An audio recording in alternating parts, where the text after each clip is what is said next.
as ofertas, as situações colocadas nesse depositório. Eu vim aqui há uns 6 ou 7 anos atrás, conheci esse local com a minha esposa. Achei muito interessante, porque as grandes igrejas nasceram pequenas. E isso é uma renovação constante, assim como no tempo dos apóstolos. Hoje, a Igreja Adventista do Sétimo Dia, ela busca incentivar que a igreja comece com pequenos grupos, na casa das pessoas. E depois, a multiplicação pelo Espírito Santo acontece. E assim surgem várias igrejas. E neste local eu me lembro a dificuldade que foi de se começar, de se iniciar um pequeno núcleo. E daqui muitas pessoas hoje foram para outros lugares e essa sementinha tem se propagado. Amém. Eu e minha esposa tivemos a oportunidade de alguns meses atrás de conhecer a ilha de Malta. Malta é uma pequena ilha que está citada na Bíblia, por onde o apóstolo Paulo passou.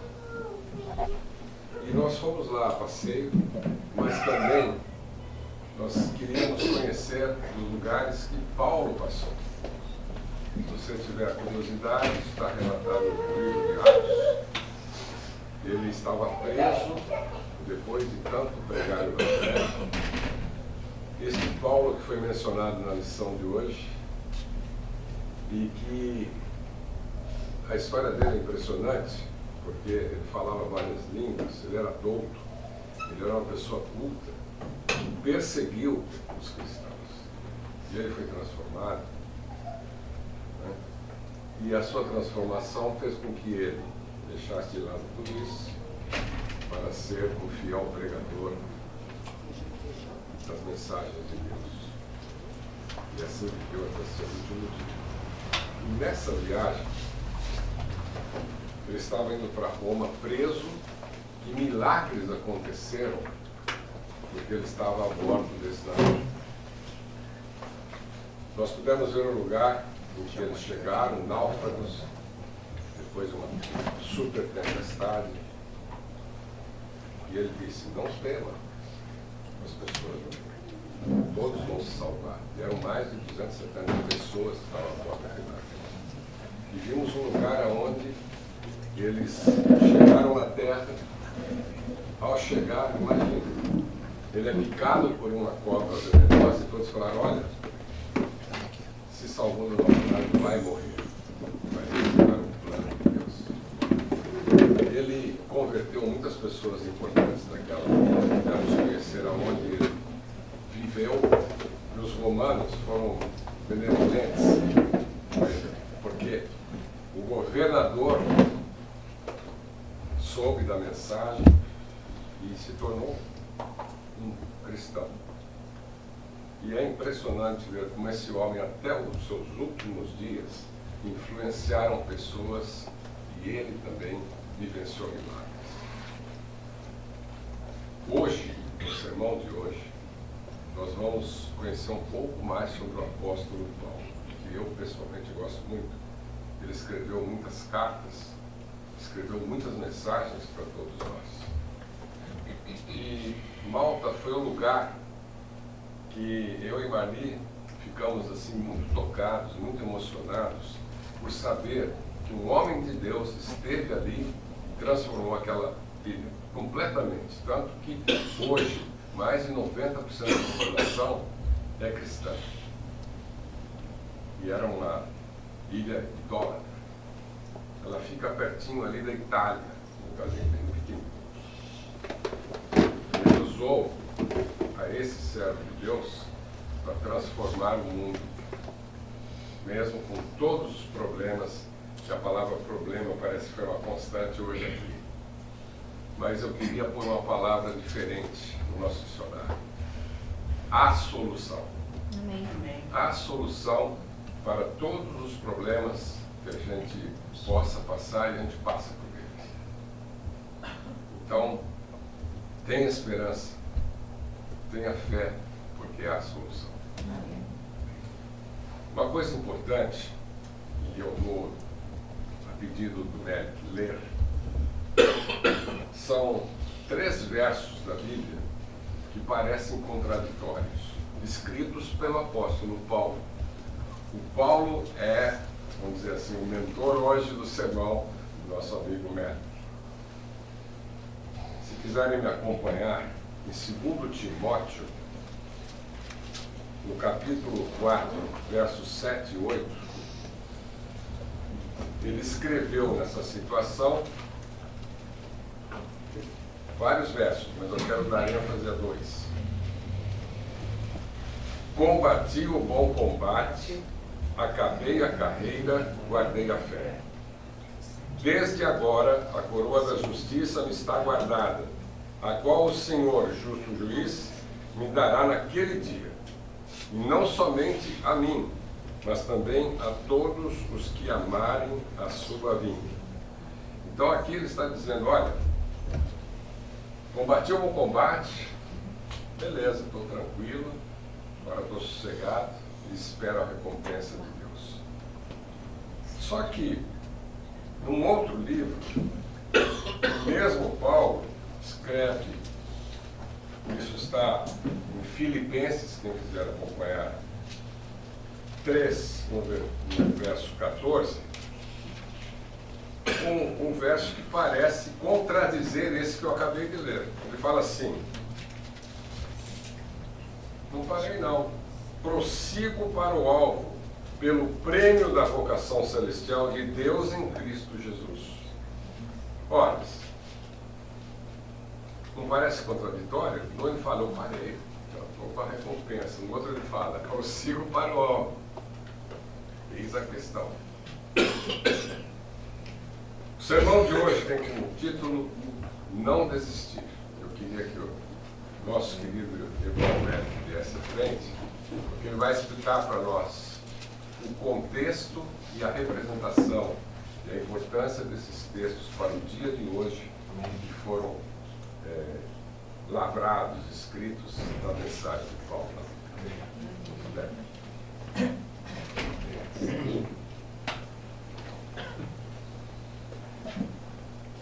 Poderia soltar aquele primeiro videozinho?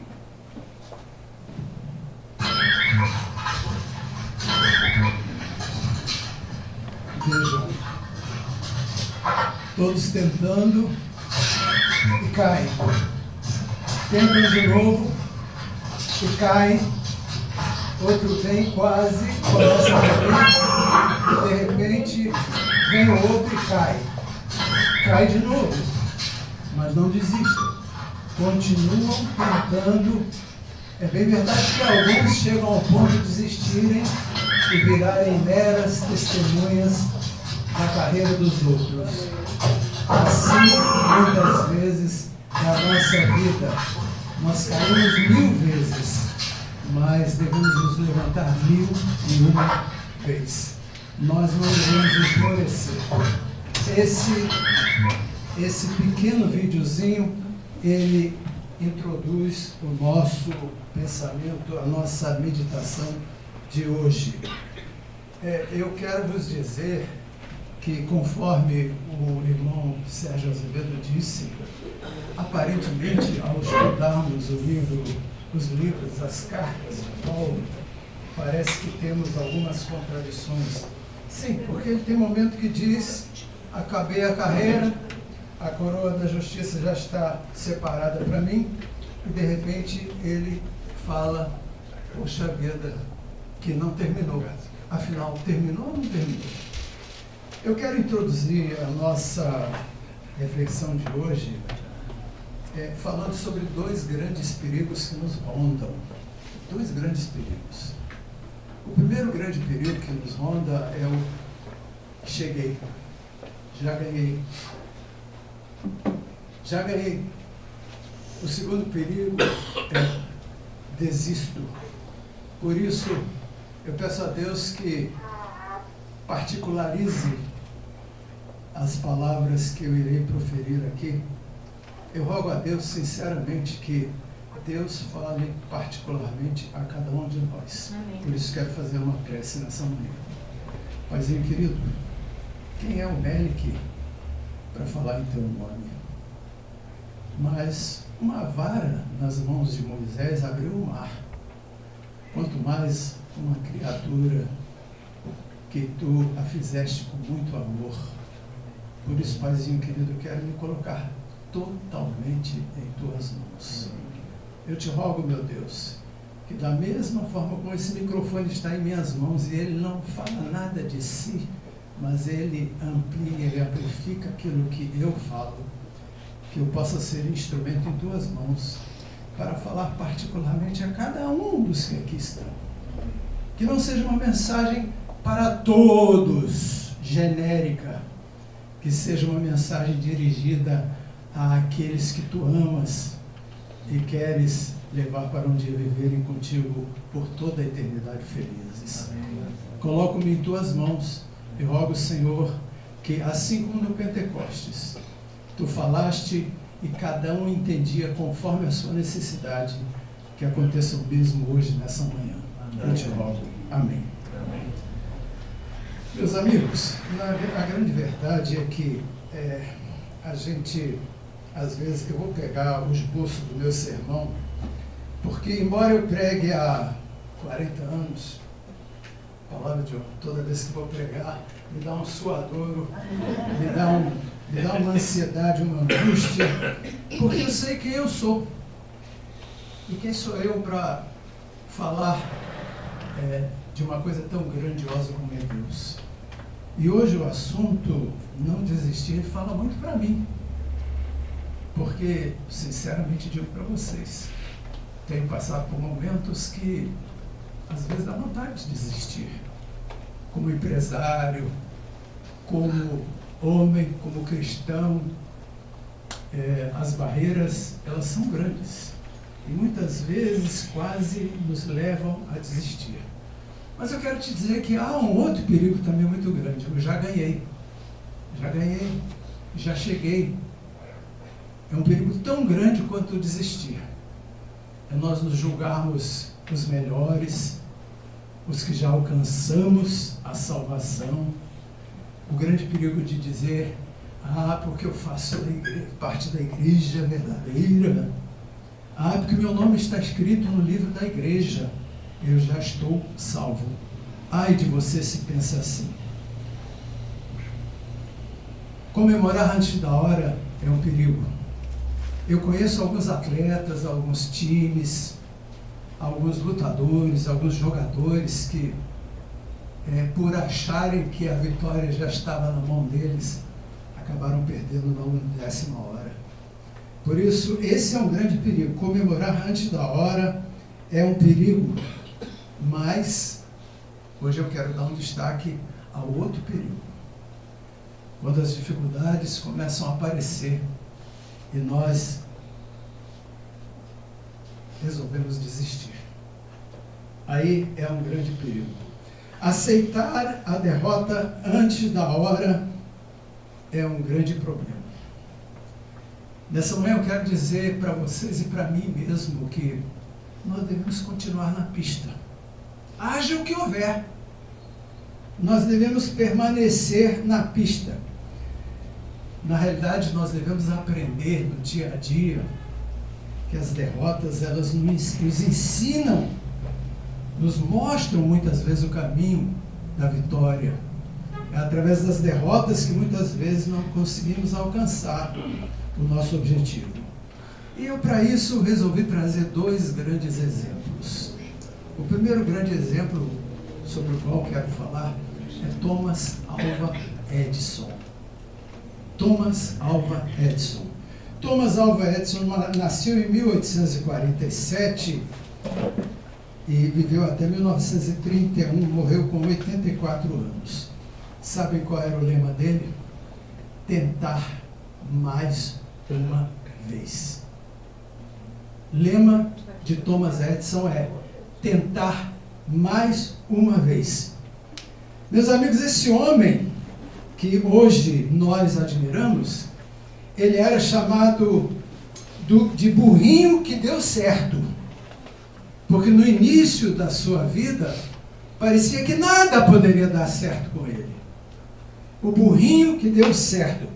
Porque quando ele estava estudando na escola primária, ele foi expulso da escola. Ele foi expulso da escola. Ele, meus amigos, era tido como alguém de cérebro pequeno, incapaz de aprender qualquer coisa. Foi essa a classificação que os mestres, os professores da época falaram a respeito dele. No entanto, esse homem, ele registrou 1.033 patentes. 1.033 patentes. Graças a esse homem, nós temos a lâmpada. Tem uma outra particularidade. Quando ele era jovem, ele ficou surdo. No entanto, esse homem surdo, foi ele que aperfeiçoou o fonógrafo. Que coisa incrível. Um surdo que conseguiu aperfeiçoar um fonógrafo. Ele, meus amigos, foram catalogadas e ele dizia que ele já havia errado, já tentando descobrir algo 999 vezes. Mas ele tentou mais uma vez e acabou chegando ao seu destino, ao que ele queria alcançar. Mas eu quero falar de um outro personagem também. Um personagem do mundo dos esportes. Michael Jordan. O grande atleta. Michael Jordan. Qual era o lema de Michael Jordan? Semelhante ao lema de Thomas Edison, ele também dizia: eu aprendo com as derrotas. Michael Jordan dizia que ele aprendia com as derrotas. Ele disse o seguinte: olha, já errei 9.000 lances da bola na cesta. Errei 9.000 vezes. Eu tive 300 derrotas na minha carreira. 300 derrotas na carreira. Eu, algumas vezes, errei o arremesso da vitória. Por minha causa, meu time acabou perdendo. Ele dizia, mas é melhor continuar do que desistir. Melhor é continuar do que desistir. Nunca devemos cantar a vitória antes do tempo. A gente precisa entender que quando esse homem chamado Michael Jordan, que hoje todo mundo admira, ele, quando ingressou na faculdade ou na escola, ele foi cortado da seleção da escola. Ele não foi aceito na seleção. Vocês vejam, aos olhos do mundo, muitas vezes as pessoas olham para nós e dizem: quem é esse cara? Não tem futuro. É um fracassado. Muitas pessoas são verdadeiros instrumentos na mão do inimigo quando trazem o desânimo para a nossa vida. Ele foi cortado. No ensino médio, meus amigos, ele foi recusado de fazer parte do time da universidade. Mas mesmo assim ele não desistiu. E por isso, meus amigos, ele veio a se tornar esse astro que todos nós conhecemos. A grande verdade, meus queridos, é que nós não devemos desistir em hipótese alguma. Eu quero ler em Filipenses,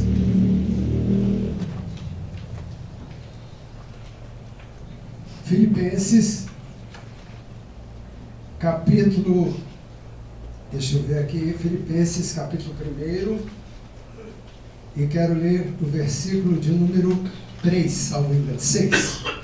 Filipenses 1, capítulo, versículo 6, diz aqui o seguinte: estou plenamente certo de que aquele que começou a boa obra em vós, há de completá-la até o dia de Cristo Jesus. Eu quero dizer para alguns que, como eu, muitas vezes têm vontade de desistir da luta cristã, nem tanto da luta cristã, da luta do dia a dia. Eu quero te dizer que aquele que prometeu, aquele que me incentivou e te incentivou a iniciar a carreira, é esse mesmo que há de fazer você alcançar o seu objetivo.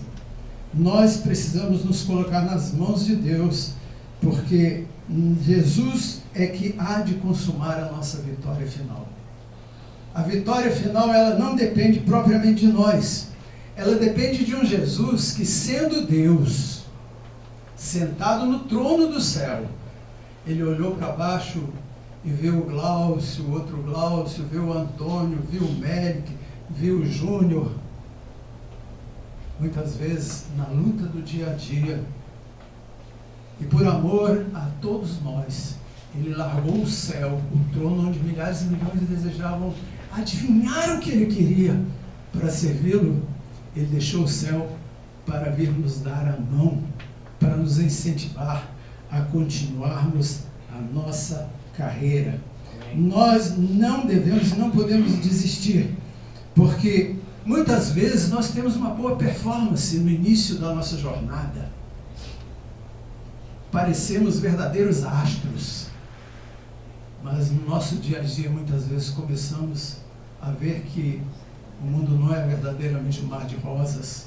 Muitas vezes nós passamos por dificuldades, por momentos que realmente nos fazem desanimar e quase nos fazem desistir. Muitas vezes, meus amigos, nós precisamos realmente olhar para o retrovisor.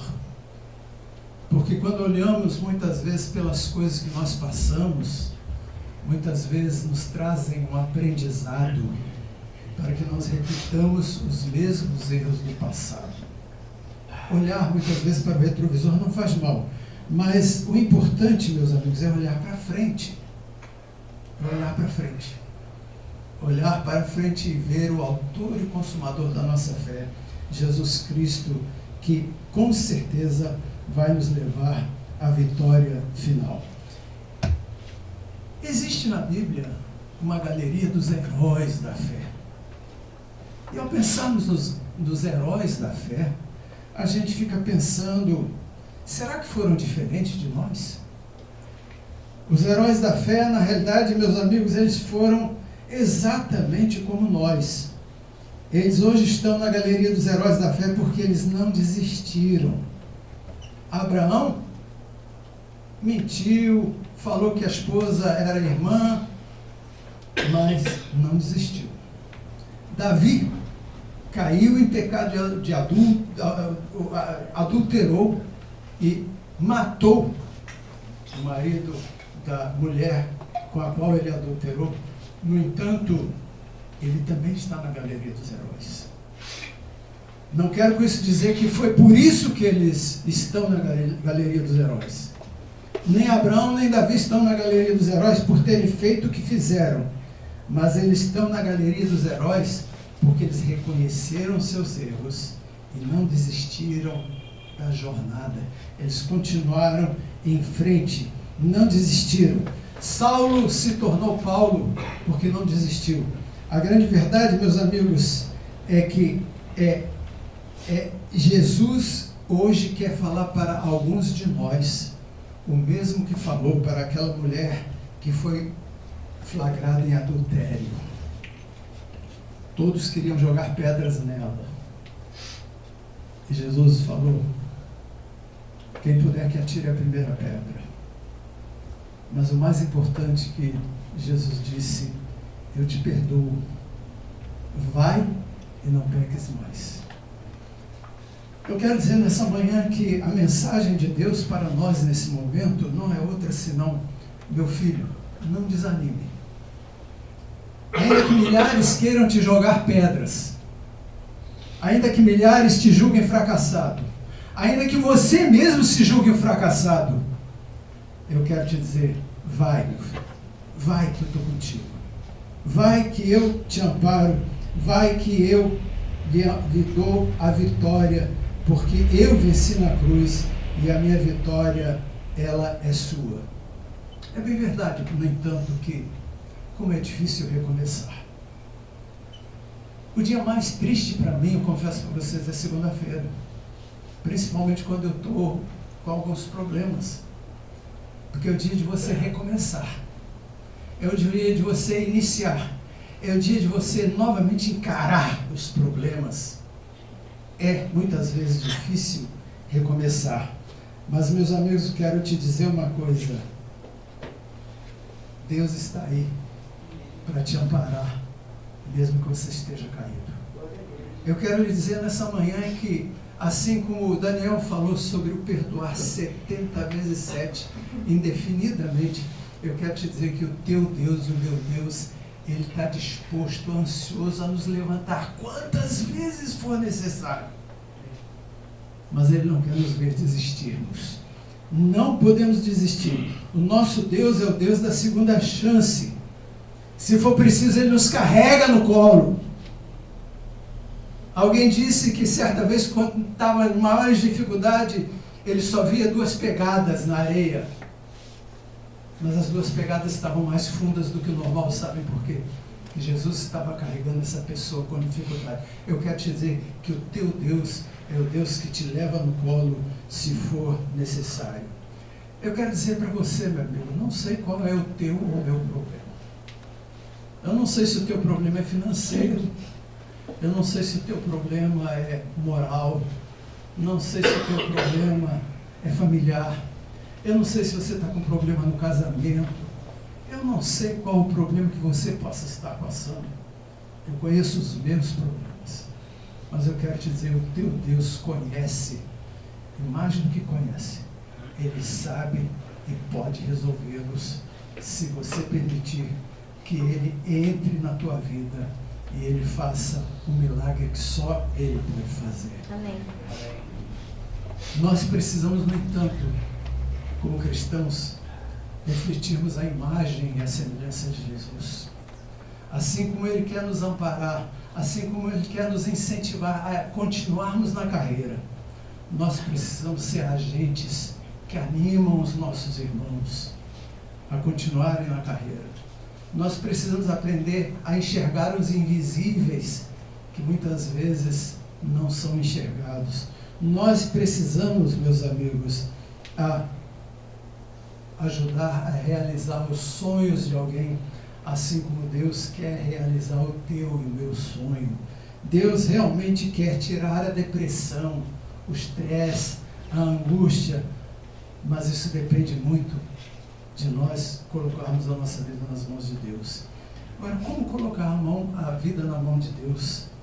Como colocar a vida na mão de alguém que nós não conhecemos? Nós só podemos confiar em quem nós conhecemos. Por isso, eu quero te dizer que a solução para nós não desanimarmos é reservarmos tempo para conhecer esse Deus que quer nos amparar, quer nos dar a vitória. Nós não podemos confiar em alguém que nós não conhecemos. E como podemos conhecer esse Deus? Através do estudo da palavra, através da oração, através da comunhão com Deus. E podem ter certeza que se isso acontecer, a vitória é mais do que certa.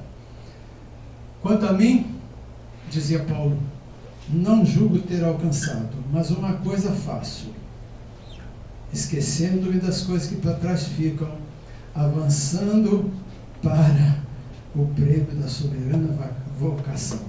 Prossigo para o alvo, pelo prêmio. Não desanime, meu irmão. Prossiga. Se você está desanimado, se você se sente derrotado, eu quero te dizer que, mais do que nunca, você deve continuar. Porque o teu Deus é o Deus da segunda chance. Quero contar uma pequena ilustração antes de caminhar para o fim, porque eu não quero me alongar. Havia num certo lugar, talvez algumas pessoas até conheçam essa ilustração. Havia num certo lugar um homem muito rico, mas rico demais. Muitas e muitas propriedades. Fazendas, casas, imóveis e mais imóveis, patrimônio muito grande. Mas ele tinha um filho que era perdulário, um verdadeiro filho pródigo. E esse filho, meus amigos, totalmente irresponsável. E o pai, preocupado com o filho, já que havia contraído uma doença, ele chamou o seu filho e falou: vem cá, meu filho, vem cá. Olha, eu estou com uma doença terminal praticamente. Eu estou muito preocupado com você, meu filho. Porque algo me diz que do jeito que você vive, do jeito que você é, no dia que eu fechar os olhos, você vai ficar na miséria. Meu filho falou: ô pai, qual é? Corta essa. Corta essa. Que é isso? Meu filho, por favor, eu quero te fazer um pedido. E esse pedido eu quero que você me atenda. Você vai atender? Vou. Promete? Prometo. Meu filho, tomara que não aconteça, mas eu tenho certeza, plena certeza, posso até e torço que eu esteja enganado, que logo, logo você vai dilapidar todo o nosso patrimônio e você vai estar na miséria. Mas eu quero te pedir uma coisa. Quando você chegar a esse ponto que eu estou te falando, eu quero que você possa vender tudo que nós temos, menos um lugar que eu vou te levar. E o pai pegou o menino pelas mãos, o jovem, o rapaz, o homem pela mão, e levou ele num galpão. E quando entraram no galpão, o rapaz olhou e se assustou. No centro do galpão havia uma forca, uma escada que levava a uma forca. E o pai disse: olha, meu filho, uma promessa você vai me fazer. Você pode vender todo o nosso patrimônio, mas esse galpão eu quero que você não venda, porque no dia que você estiver totalmente quebrado, não tiver mais jeito, eu quero que você seja homem ao ponto de cumprir a promessa que você vai fazer para mim. Você vai subir por essa escada, vai botar o pescoço nessa forca e você vai pular. Pai, que isso? Falou: meu filho, essa é a promessa que eu quero que você me faça. Se você não quer chegar ao ponto de botar o pescoço nessa forca, reaja. Mas se você não reagir, por favor, cumpra a tua promessa. Pai, eu vou fazer a promessa para você, porque isso nunca vai acontecer. E o pai morreu. Passado algum tempo, orgia, gastança, e lá estava o jovem todo endividado. Cobradores, até a polícia atrás dele, porque ele havia cumprido a profecia do pai dele. Quebrado, envergonhado. E aí ele caiu em si e falou: puxa vida, meu pai me fez fazer uma promessa. E o jovem foi andando em direção ao galpão. E entrou no galpão. E olhou a forca. E ele caminhava dizendo assim: puxa, quem dera que eu tivesse uma outra chance. Meu Deus, quem dera que eu pudesse ter uma nova oportunidade. Meu Deus, puxa vida, meu pai bem que me avisou. Quem dera que eu tivesse uma nova oportunidade. E ele foi subindo os degraus e um a um dizia assim: quem dera que eu tivesse uma nova oportunidade. E de repente ele botou o pescoço na forca e pulou. Mas os amigos, quando ele pulou, a corda estava amarrada num caixotão e o caixote quebrou e caíram moedas, títulos de valores, escrituras de propriedade. Caiu uma verdadeira fortuna. E no meio dessa fortuna havia um papel que dizia assim: meu filho, eis a sua segunda chance. Nessa manhã,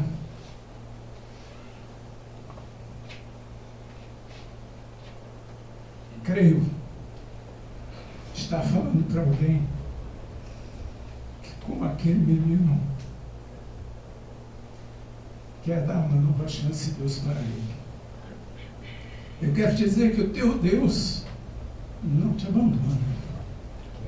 O teu Deus, o meu Deus, é o Deus da segunda chance. Por isso, não desista. Seja como Paulo. Tenha a certeza que a coroa da justiça está preparada para você, desde que a tua confiança, a tua certeza não esteja ancorada em você, mas em Deus. Por favor, me solta o último vídeo, que eu quero concluir a nossa mensagem. Vejam, meus amigos, um grande atleta se preparou por muito tempo, havia treinado toda a sua vida para esse momento. E começou a corrida. E ele na fileira da frente, um potencial vencedor. Lá vai ele na disparada. Mas vejam agora, de repente, sem aviso a 250 metros da linha de chegada, algo acontece. Ele corria a toda força quando se rompeu a musculatura da sua coxa, fazendo-o parar na pista com muita dor. Olha só, mancando na pista, e todo mundo passando por ele, sozinho, abandonado, chorando. Vejam a mudança. Muitas vezes vivemos mudanças como essa. Parece que tudo está indo bem, de repente, o desastre. Enquanto médicos corriam para a pista para ajudá-lo, Redmond tinha a corrida estava acabada para ele, aparentemente. Mas apesar da dor, para espanto de todos, Redmond ficou de pé e voltou a correr, mancando sobre a pista. Largou os médicos e continuou mancando. É claro que ele não haveria de chegar em primeiro lugar. É claro que ele não haveria de receber a coroa da vitória. Mas vocês vejam, ele continuou na pista. De repente, um homem invade a pista disputando com seguranças. Ele avança até Redmond. Sabe quem era? O seu pai. O seu pai. Esse homem era seu pai.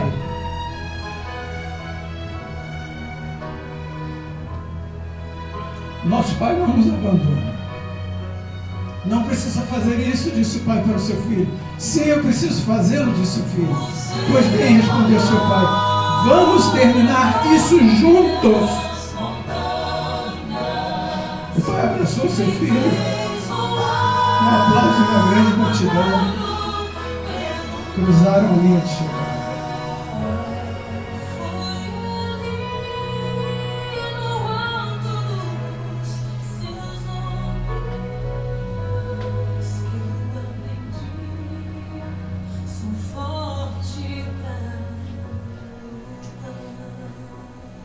Foi como se o corredor e seu pai estivessem espectadores.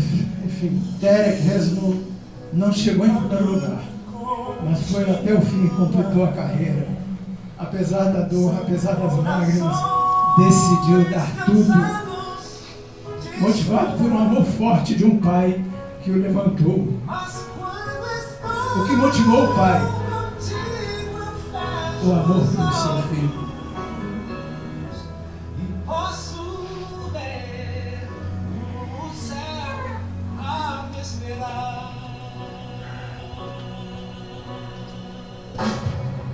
Deus é assim.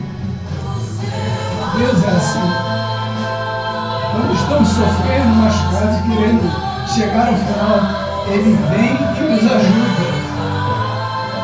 A nossa vida é como uma corrida. Deus quer que você e eu terminemos a carreira. Como estou eu no meu objetivo? Está perto ou longe da chegada? Não importa.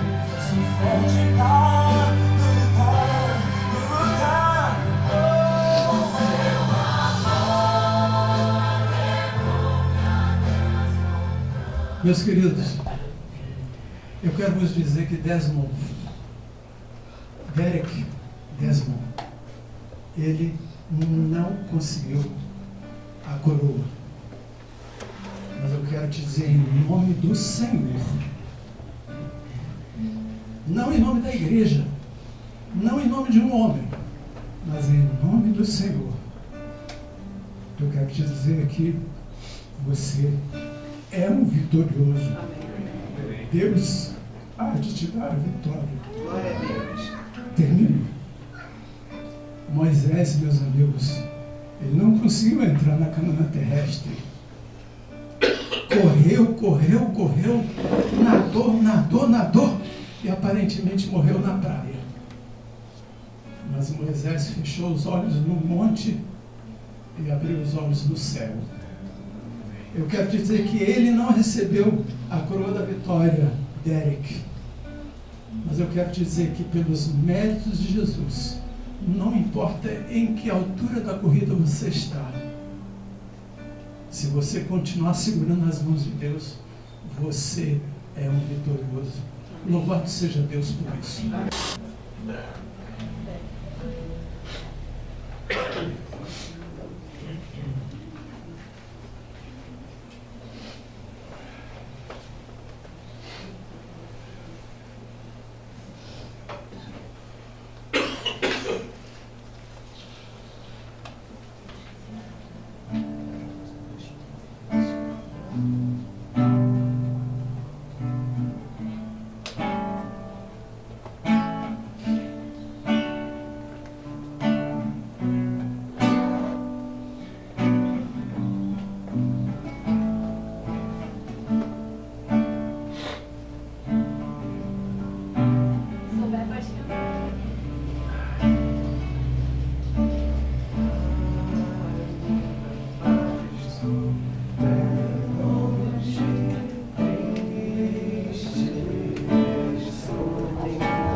Esses meninos me deram vontade de falar mais algumas coisas. Eu almejo o céu. Você também almeja o céu?